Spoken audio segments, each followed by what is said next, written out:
Okay, this is a quick review for the Sony MDR-1 RBT MK2. Sounds like a missile or something. I bought these because I bought the UFO, the Blue DO. I don't even remember what they're called. UFO Plus, enhanced bass, I think. And I wasn't satisfied with the sound, but I kind of was interested with Bluetooth because when you're with your computer or you're walking around a room and you don't need a cable anywhere near you, that kind of becomes addicting as one of your listening forms. So once I kind of got used to BT, I decided, okay, there's parts of my life like gaming and listening to videos on the internet that I need that. But I want something better. So I spent a lot of time on the net, and I saw something about this set right here, and somebody was talking about when you plug them in, wired mode, so you can go Bluetooth or wired. They're absolutely spectacular.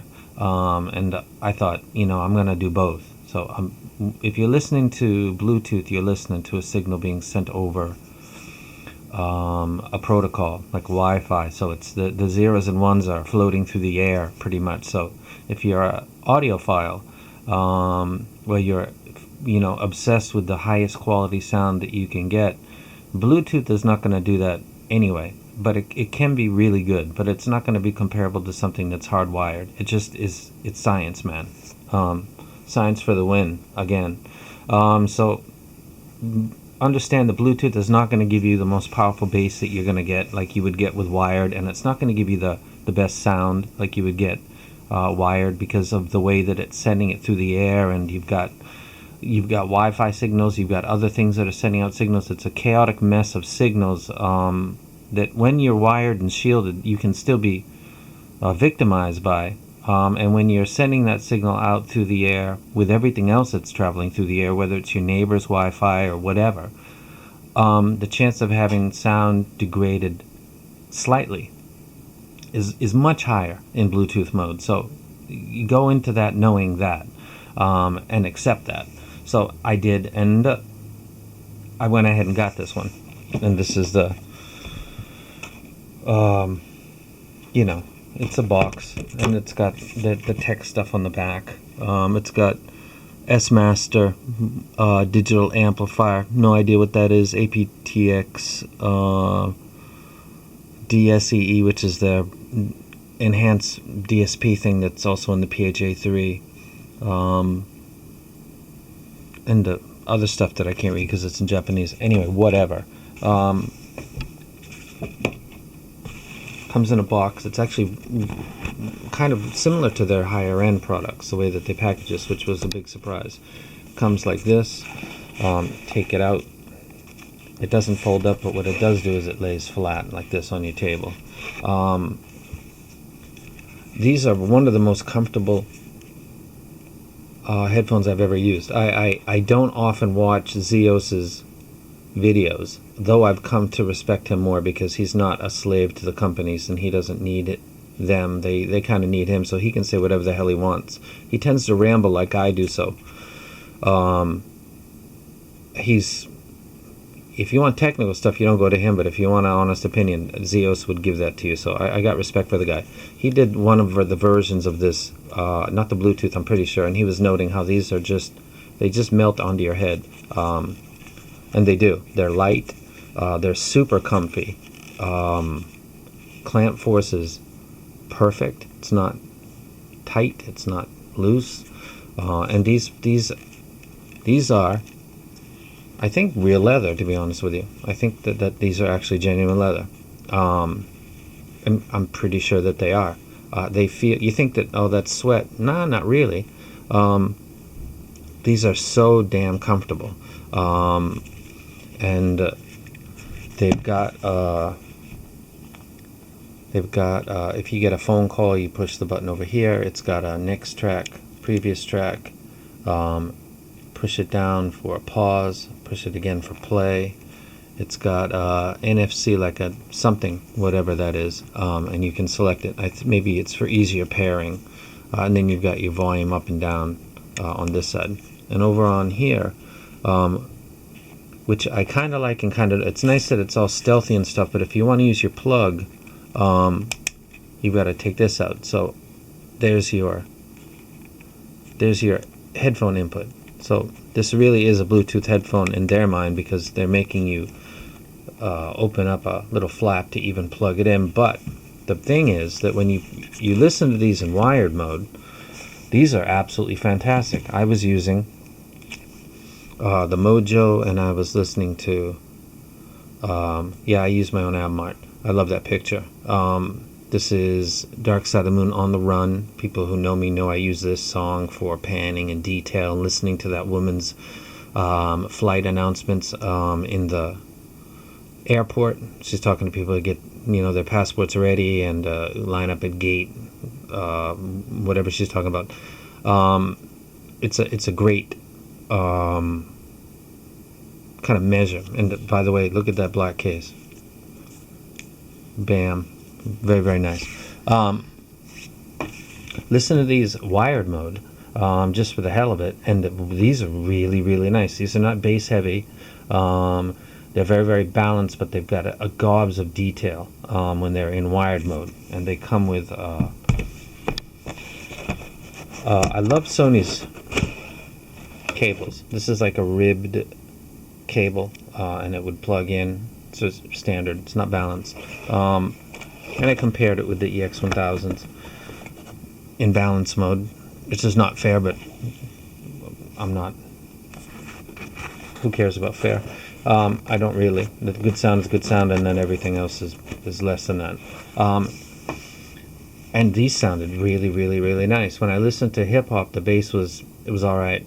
I did no EQ with this, and when I listened to the Opus and this wired mode, single-ended, it sounds spectacular. It's really, really well balanced. It's made really well. Comfort is amazing.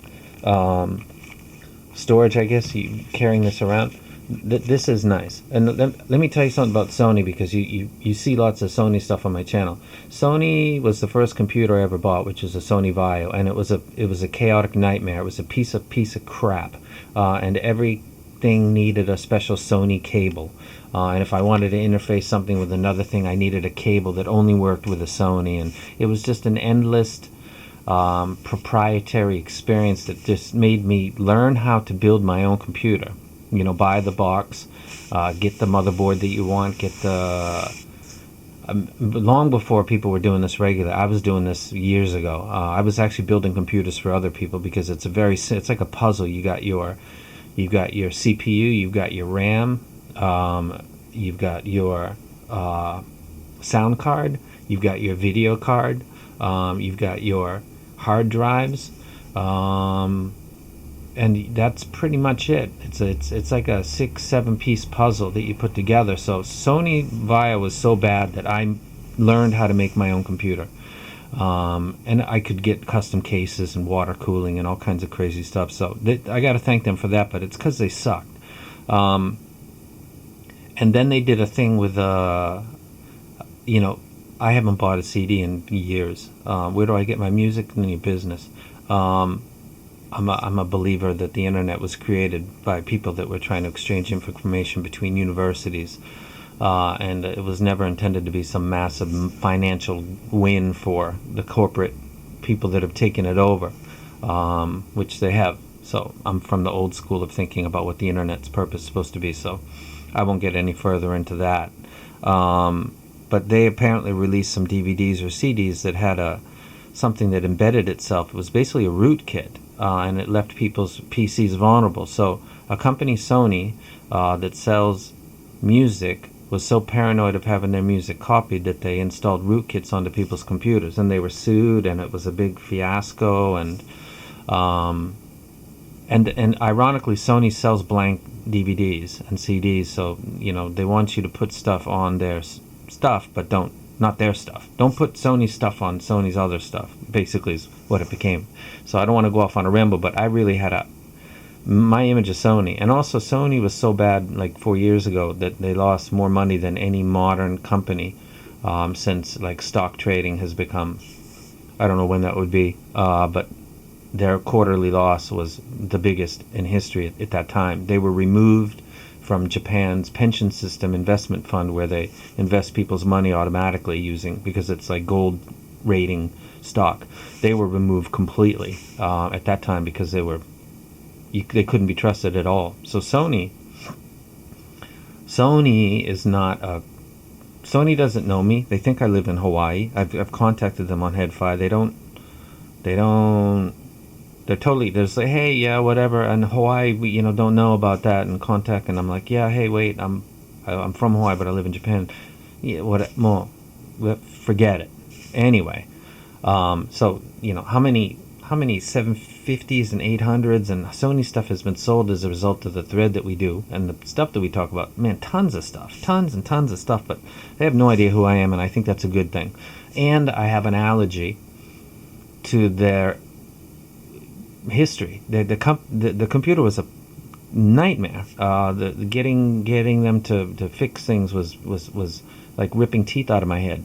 I would have preferred ripping teeth out of my head than dealing with Sony in Japan about the Vaio. That was just, it came with Sony Windows ME, which was called Millennial Edition, which is I can't say the nickname for that OS because it's I don't want to be not safe for work. And yet here I am with another Sony. In Bluetooth, and it's absolutely fantastic. I'm not going to be getting rid of it. I like it very much. It's great. Its comfort is unreal. If you are into Bluetooth, the profile is not bad. You're not going to look like a moron. It's not too bright color-wise. So aesthetically, it's not like, hey, look at me, I'm a goof. And comfort-wise, you're blocking out the world. Its passive noise isolation is pretty good. Love it. I'm very, very, very pleased with it. It's another Sony yet again in my collection. When does it stop?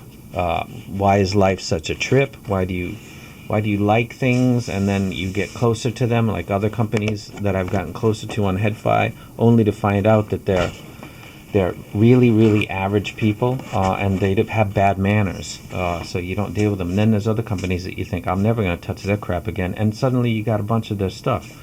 I've spent a lot of money on Sony, man. None of my stuff is free. I got the MA900s as a gift from somebody who was a dealer of all goods. He wasn't a Sony person, because he heard the SZs and he said, you need mids, and he gave me the MA900s, and I really appreciate that.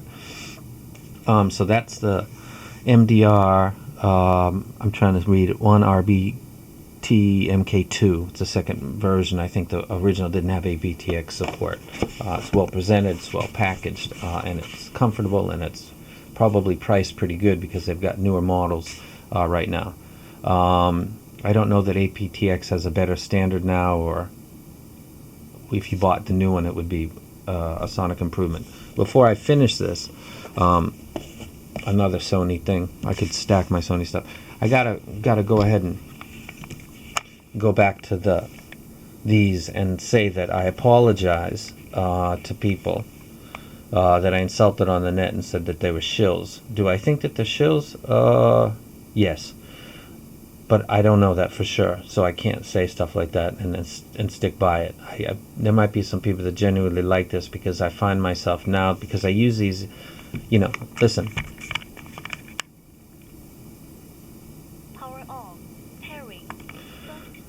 I know, who needs that crap? You know what? It's nice to know that the thing is pairing because it says it is. I said this is for morons before, and